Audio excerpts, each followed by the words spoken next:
Seja muito bem-vindo ao audiobook ABC. Deixe seu like, se inscreva, vamos à leitura.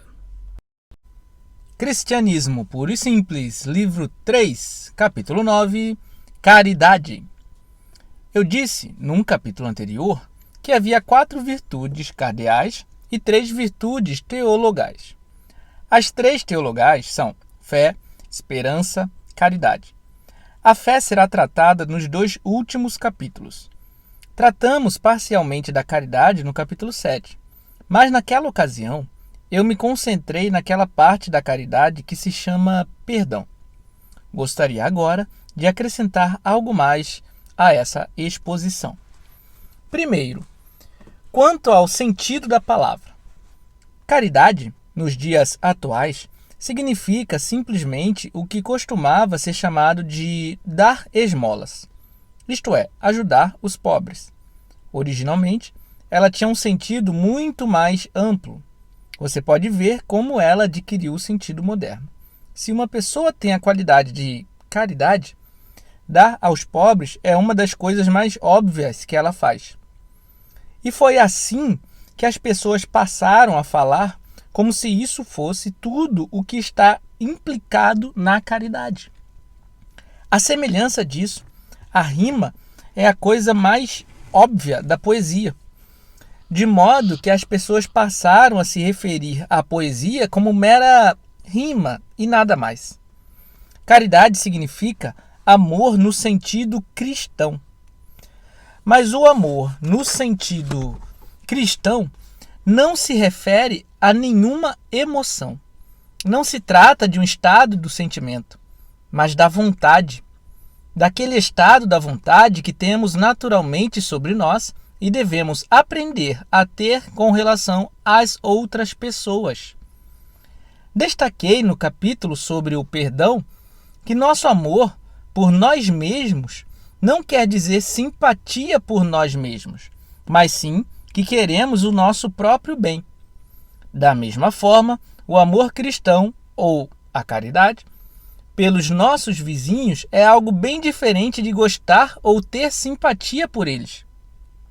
Nós gostamos e simpatizamos com certas pessoas e com outras não. É importante entender que esse simpatizar natural não é nem um pecado nem uma virtude, assim como não o são nossas preferências alimentícias, e sim apenas um fato. Mas é claro que nossas atitudes com relação a esses gostos podem ser pecaminosas ou virtuosas. A simpatia ou a afeição natural pelas pessoas tornam mais fácil ser caridoso com elas. Por isso, normalmente é um dever encorajar as nossas afeições, gostar tanto de pessoas quanto conseguirmos. Da mesma forma que muitas vezes é nosso dever estimular em nós o gosto por exercícios ou pela comida saudável.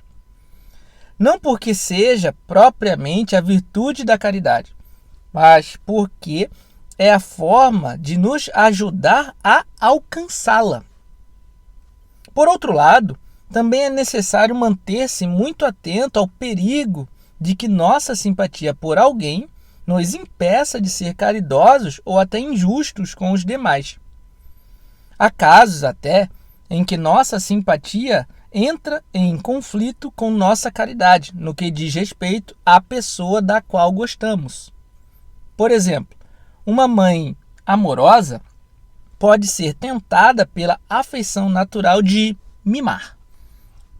Isto é, satisfazer seus próprios impulsos afetivos à custa da real felicidade posterior da criança.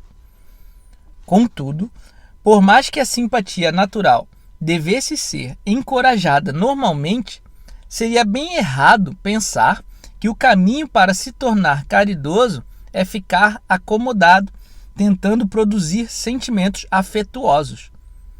Algumas pessoas são, entre aspas, frias em seu temperamento, e isso pode ser um infortúnio para elas. Mas não é um pecado, tanto quanto não é pecado ter uma má digestão. E isso não as exclui da oportunidade, nem serve como desculpa para elas não terem a obrigação de aprender a serem caridosas. A regra para nós é perfeitamente simples. Não perca seu tempo se preocupando se você ama, entre aspas, seu vizinho. Haja como se amasse. Assim que fazemos isso, descobrimos um dos grandes segredos. Quando você começa a se comportar como se amasse alguém, vai acabar amando mesmo.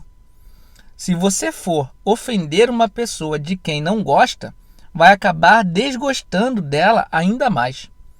Por outro lado, se fizer algo de bom a ela, em contrapartida, vai acabar desgostando dela menos. É claro que há uma exceção. Se você lhe fizer esse bem não para agradar a Deus e nem para obedecer à lei da caridade, mas para lhe mostrar que camarada bacana e pronto a perdoar você é, e assim colocá-la em dívida com você e ficar à espera da gratidão, provavelmente ficará desapontado. As pessoas não são tolas. Elas enxergam o exibicionismo ou a politicagem de longe. Mas, sempre que fazemos o bem ao outro só porque se trata de um ser, como nós, criado por Deus, e desejamos a felicidade dele como desejamos a nossa, devemos ter aprendido a amá-lo um pouco mais, ou pelo menos a desgostar dele um pouco menos. Consequentemente, embora a caridade soe como uma coisa bastante fria para pessoas cuja cabeça está cheia de sentimentalismo, e embora ela seja bem diferente da afeição propriamente dita, direciona-nos a esta última. A diferença entre um cristão e um ímpio não é que este último tem apenas afeições ou simpatias e o cristão somente caridade. A pessoa não cristã é legal com certas pessoas porque gosta delas. Já o cristão, tentando ser legal com todos, acaba gostando de cada vez mais pessoas ao longo da vida. Inclusive pessoas das quais ele não conseguiria imaginar gostar no começo. Essa mesma lei espiritual trabalha de forma terrível na direção oposta. Os alemães talvez tenham tratado mal aos judeus de início porque os odiavam, mas depois passaram a odiá-los ainda mais porque lhes tratavam mal. Quanto mais cruel você é, mais odiará. E quanto mais você odeia, mais cruel você vai se tornar. E assim por diante, num ciclo vicioso, terreno e eterno. O bem e o mal crescem numa PG, progressão geométrica. É por isso que as mínimas decisões que você e eu tomamos no dia a dia são de importância infinita. A menor boa ação de hoje é a captura de um ponto estratégico do qual, alguns meses mais tarde, você poderá estar em condições de prosseguir para vitórias com as quais nunca sonhou. Uma concessão aparentemente trivial hoje a um desejo ou raiva representa a perda de uma montanha, uma linha férrea ou ponte com que o inimigo poderia preparar um ataque que, do contrário, seria impossível. Alguns autores usam a palavra caridade para descrever não apenas o amor cristão entre os seres humanos, mas também o amor de Deus pelo ser humano e deste por Deus. As pessoas, muitas vezes, ficam preocupadas quanto ao segundo desses dois amores. Elas ouvem que devem amar a Deus, mas não conseguem encontrar nenhum sentimento como esse dentro de si. Então, o que devem fazer? A resposta é a mesma que a anterior. Haja como se você o sentisse. Não fique aí tentando fabricar sentimentos. Pergunte-se a si mesmo: Se eu tivesse certeza de que amo a Deus, o que eu faria? Quando encontrar a resposta, vá e haja de acordo.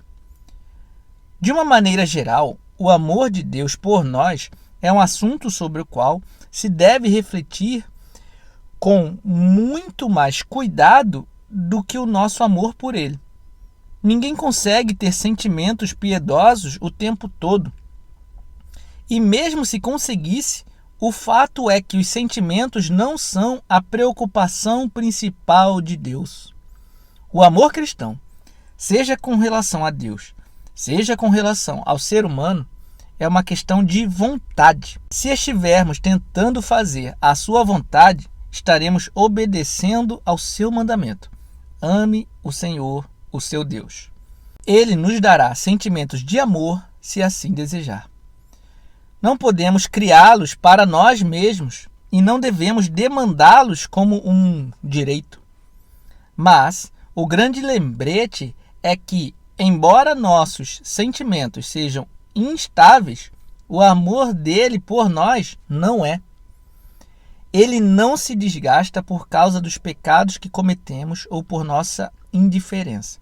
E, portanto, ele é implacável em sua determinação de que devemos ser curados daqueles pecados a todo custo, seja para nós, seja para ele.